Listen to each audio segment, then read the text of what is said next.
Hi, and welcome to another LRCC Soundbite. Well, I promised last week that I would tell you who would be replacing Saul as King of Israel. If you remember, Saul had disobeyed God just one too many times, and the consequence of that was that one day he was going to lose his kingdom to somebody else. Samuel the prophet was sent by God to go and select the new king. Samuel went to the town of Bethlehem.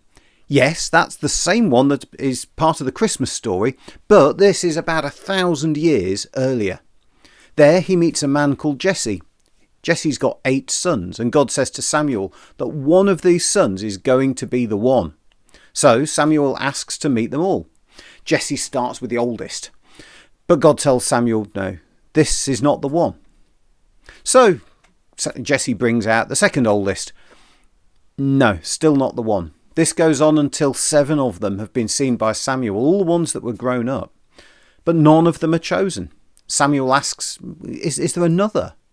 Yes, says Jesse, but he's just a young boy. He's just a little boy at the moment, and he's looking after the sheep.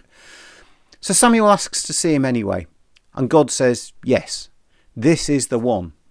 So with all his family around, Samuel anoints this young boy, David, with oil and tells him that one day he's going to be king.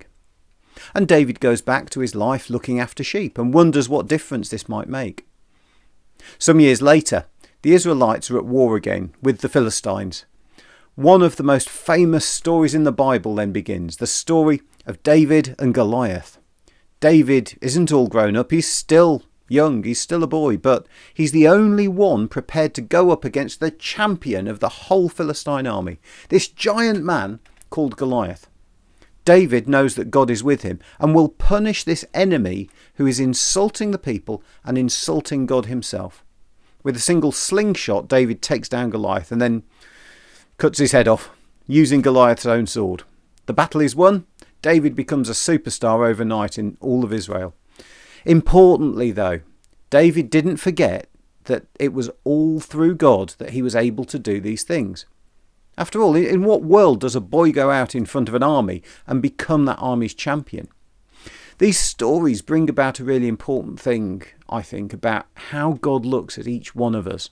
You know, when Samuel was first meeting Jesse's sons, he thought that God would have chosen the most handsome, the strongest, the most kingly looking son that Jesse had. But in the end, God chose a boy, the last person anyone else would have chosen. God told Samuel that people look on the outside, but God looks on the inside, at the heart of the person, and decides from what he sees there. God decided that David had a good heart and would make a good king.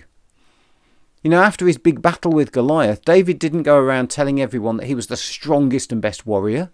Instead, he told everyone that he had gone out with God at his side, and it was God who gave him the victory. David knew he could only do things in God's strength. For us today, God still will tell Christians to go and do something. Sometimes those things will look as big and hard as fighting a giant. But we can trust that God knows what he's doing and only asks us to do whatever it is because he knows we can do it with God at our side. I, for one, find that massively encouraging. So if you're a Christian, remember this week that we really can achieve anything that God asks us to do if we do it with him beside us. If you're not a Christian, and sometimes you look at life and wonder how you're going to cope with something that's coming up, why not just try asking God to help you out? You never know. He might surprise you. If he does, do let me know. I'd love to be able to just hear your story and share more with you about my story. Have a great week, and I'll see you next time. God bless you.